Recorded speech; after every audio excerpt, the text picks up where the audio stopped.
हुई कि यह सब गोचर द्वैत प्रपंच सिमट जाएगा और उसका तिरोभाव हो जाएगा, उसका नाश हो जाएगा। इसलिए आत्मानुभूति साक्षात नित्य अनंत का अनुभव सन्न यानी अथवा तत्क्षण प्राप्त ज्ञान कहा गया है।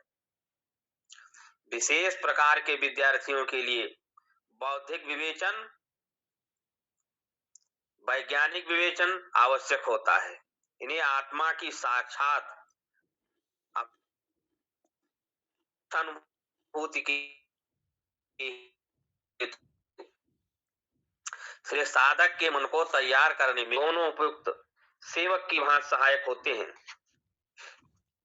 इस अनंत आत्मा की तो धर्म के सहारे होती है और दर्शन के। वे तो बस उतने ही उपयोगी हैं जैसे तीर्थ यात्रा, यज्ञ, हवन आदि, व्रत, जप, तप, ध्यान। इसलिए अनंत ब्रह्म की अनुभूति किसी पर भी निर्भर नहीं करती है, किसी के आश्रित नहीं है। यानी यह परोक्ष अनुभव नहीं है जो किसी कारण के माध्यम से प्राप्त हो।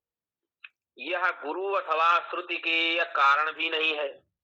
हाँ, गुरु, श्रुतियां, साधना, स्वाध्याय जो ये सब हैं, हमारे मन को संसार से परावृत करने में सहायता जरूर पहुंचाते हैं, परंतु जो मन पूर्व कल्पनाओं अथवा अवधारणाओं से पूरी तरह प्रत्याहार करके पूरी सतर्कता के साथ एकाग्र चित्त होकर यानी ध्यान मग्न हो सके, उसको ही अनंत का संदेश सुनाई देता है। यानी भूमा के संकेत प्राप्त होते हैं, अर्थात उसको साक्षात्कार होता है। यानी यह अनंत, यह भूमा, यह सत्य ही तुम्हारा निज स्वरूप है, यह अनुभव अपरोक्ष और तत्काल होता है। अनादित्वं विद्यायाः कार्यस्यापि तथेष्यति, उत्पन्नायां तु विद्यायां विद्यागमनाद्यपि, प्रबोधे स्वप्नवत् सर्वं सह मूलं विनश्यति, अनाद्यपीतं नो नित्यं प्राग्भाव इव स्फुटम्। यानी इसी प्रकार से अविद्या और उसके कार्य को अनादि कहा गया है। लेकिन जब विद्या का उदय होता है तब अविद्या भले ही वो अनादि हो तब भी समूल नष्ट हो जाती है। जैसे जागने पर स्वप्न टूट जाता है, इसी प्रकार से यह स्पष्ट है कि प्राग भाव होने से यह दृश्य जो संसार है यह नित्य नहीं है। जब कारण अनादि हो तब उसके कार्य भी उसकी प्रकृति के ही होने चाहिए।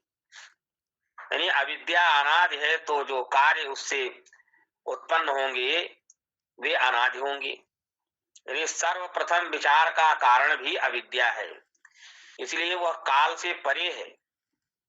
किंतु जब आत्म तत्व का वास्तविक ज्ञान उदय होता है तो अज्ञान को खत्म होना ही पड़ता है। जब तक कारण यानी अर्थात अविद्या यानी सत्य का ग्रहण विद्यमान है तब तक उसके कार्य यानी भ्रांतियां अन्यथा ग्रहण भी विद्यमान रहेंगी। परंतु इस महान आदि कारण के लिए यह एक समाधान है। ऐसा विलायक तत्व जो उसको पूर्णतया विलीन कर दे। अज्ञान का विरोधी अथवा प्रतिपेक्षी ज्ञान है। जहां ज्ञान है वहां अज्ञान नहीं रह सकता, जहां प्रकाश है वहां अंधकार नहीं रह सकता। प्रकाश और अंधकार एक ही जगह में एक ही समय में साथ साथ नहीं रह सकते। अनादिकाल से चली आती हुई किसी अंधेरी गुफा का वह घना अंधकार प्रकाश के लाते ही तत्क्षण नष्ट हो जाता है। इसी प्रकार से जिस क्षण जिस समय आत्मज्ञान उदित होता है, अविद्या अपने कार्य सहित यानी अज्ञान एवं तज्जन्य भ्रांतियां नष्ट हो जाती हैं उसकी, भले ही वे अनादि रही हों। इसलिए जागने पर स्वप्न पूरी तरह खत्म हो जाता है। आत्मा के स्वरूप की अनुभूति होने पर भ्रांतियां जो है वो जड़ सहित यानी अविद्या सहित विनष्ट हो जाती हैं। केवल भ्रांतियां ही नहीं बल्कि उनका मूल कारण अविद्या भी दूर हो जाती है। इसलिए सुसुप्ति अवस्था में कार्य समाप्त होते हैं, परंतु कारण शरीर अविद्या अर्थात कारण बचा रहता है। किंतु अध्यात्म साधना की उच्चतम अनुभूति में कारण भी नष्ट हो जाता है। फिर कभी इसमें भ्रांतियों अथवा विपरीत ज्ञान के उदित होने की आशंका नहीं रह जाती। इसलिए जब सत्य का ज्ञान होता है तब समस्त कार्य अपने कारण अर्थात कारण शरीर सहित समाप्त हो जाते हैं। भले ही वह कारण अनादि रहा हो। अविद्या यद्यपि अनादि है पर नित्य अनंत नहीं है। नियम यह है कि जो जन्म लेता है वह अवश्य मरेगा, और जो जन्म लेता ही नहीं वो मर भी नहीं सकता। परंतु कुछ अपवाद भी होते हैं, यानी अविद्या अजन्मा है पर मरणशील है। यह विचित्र जो विरोधोक्ति है ये एक दृष्टांत द्वारा यहाँ समझाई जाती है। कहा है कि ये प्राग भाव जैसा स्फुट यानी स्पष्ट है। भारतीय न्यायिकों द्वारा इस तकनीकी पद का प्रयोग किया जाता है, यानी न्याय शास्त्र में इस पद का प्रयोग बहुलता से किया गया है। जैसे कोई एक घट बनने से पहले मिट्टी में था। कोई एक घट जो है बनने से पहले मिट्टी में था और घट की जगह केवल मिट्टी ही थी, यानी मिट्टी ही मिट्टी थी। अब कुम्हार जो है उस मिट्टी से केवल नाना प्रकार के घट ही निर्मित कर सकता है।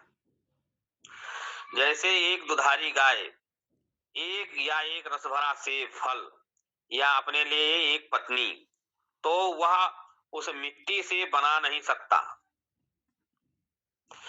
जो घट वह बनाने जा रहा है, जो घड़ा बनाने जा रहा है, उसकी संभावना उस मिट्टी में अंतर्निहित है। इसे ही दूसरे शब्दों में कह सकते हैं कि मिट्टी में प्रच्छन्न घट है, यानी यह मिट्टी में अव्यक्त घट है और यह अव्यक्त घट मिट्टी में घट निर्माण के पूर्व भी था।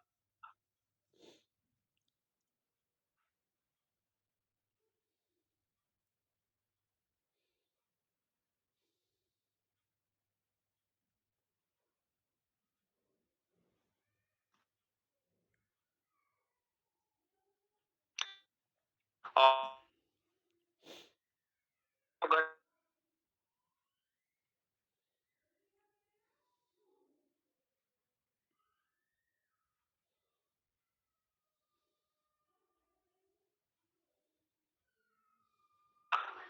कि जो अभी तक अब से जब भी नहीं यह भी नहीं, इसलिए ये संभावना पृथ्वी के मूल स्वरूप में ही निहित थी। इसलिए अब जब घट का निर्माण यानी कुम्हार द्वारा हुआ तब प्रच्छन्न घट प्रकट हो गया, यानी जब घट प्रकट हो गया तब उसकी अनादि प्रच्छन्न स्थिति समाप्त हो गई और उसके वर्तमान जो प्रकटीकरण के पूर्व प्राक यानी प्रकट घट नहीं था, इसका अभाव था। जिस क्षण वह प्रकट हुआ उसी क्षण उसकी प्रच्छन्न स्थिति जो थी अनादि थी वह समाप्त हो गई। इसलिए अनादि वस्तु का भी अंत होता है। यह दिखाने के लिए कि यह पूर्व अनस्तित्वम यानी प्राक अभाव वाला दृष्टांत दिया गया है। सामान्यतः यह बात सही है कि जो अनादि होगा वह अनंत भी होगा, किंतु वेदांत का उद्घोष है कि अनादि वस्तु का भी अंत होना संभव है। जैसे घट के प्राक भाव, जैसे जब घट व्यक्त प्रकट हो गया तो उसका अव्यक्त यानी प्रच्छन्न रूप जो अनादि था समाप्त हो गया। इसलिए गुरु कहते हैं कि इसी प्रकार से अविद्या अनादि है, किंतु विद्या का बोध होने होते ही, विद्या का प्रकाश होते ही उसका अंत हो जाता है। इसलिए यद्यपि तुम्हारा प्रश्न बड़ा सुंदर है, परंतु तथ्य यह है कहने का कि अंततः यह कोई बड़ा अथवा दुरूह प्रश्न नहीं है।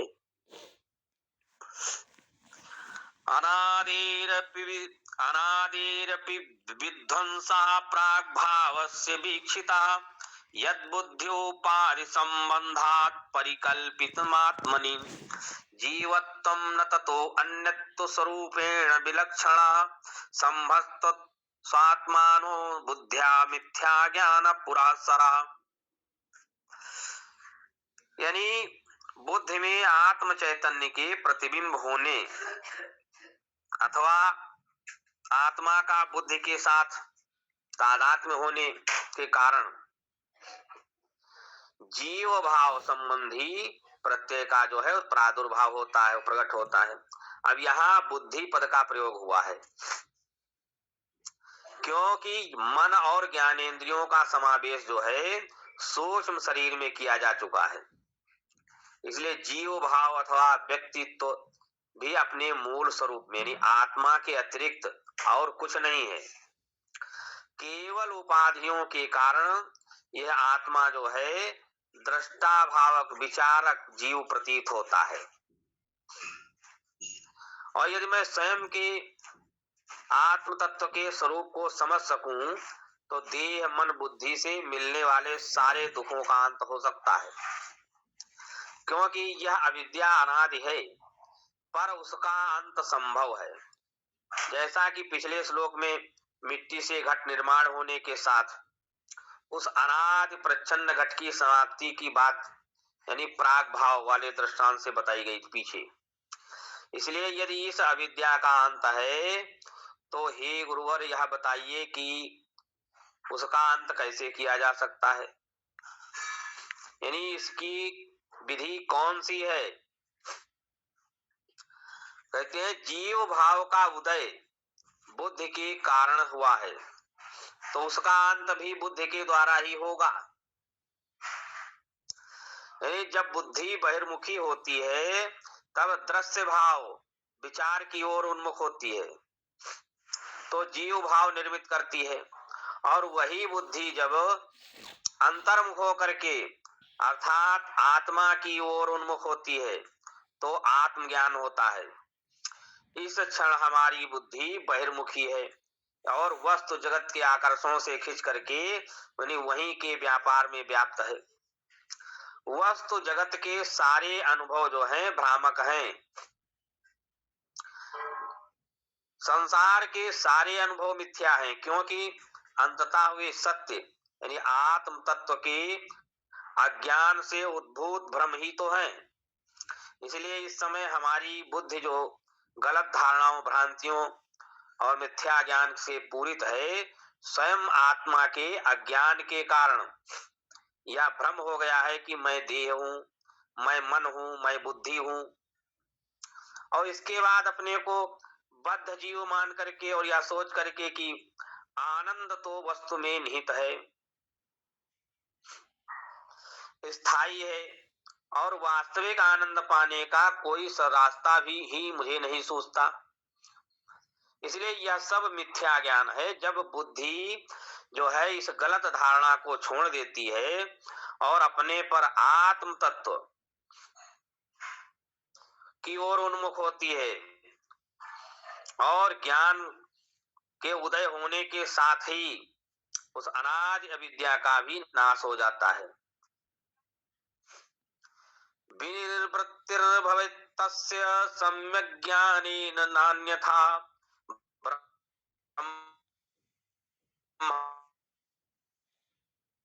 ब्रह्मैकत्व विज्ञानम सम्यक् ज्ञानम सुतेर्मम। यानी वास्तविक ज्ञान से के उदय होने पर जो है ये अध्यास यानी अपना कार्य बंद करेंगे, अन्य किसी विधि से नहीं। इसलिए श्रुतियों उपनिषदों के अनुसार जो है ब्रह्मात्म एक ज्ञान ही वास्तविक यथार्थ ज्ञान है। आत्म तत्व का ज्ञान होने पर अविद्या का नाश हो जाता है। मिथ्या जीव भाव द्वारा निर्मित जो जीवन की भ्रांतियां हैं अन्य किसी उपाय से दूर नहीं हो सकती हैं। इसलिए वर्तमान में मैं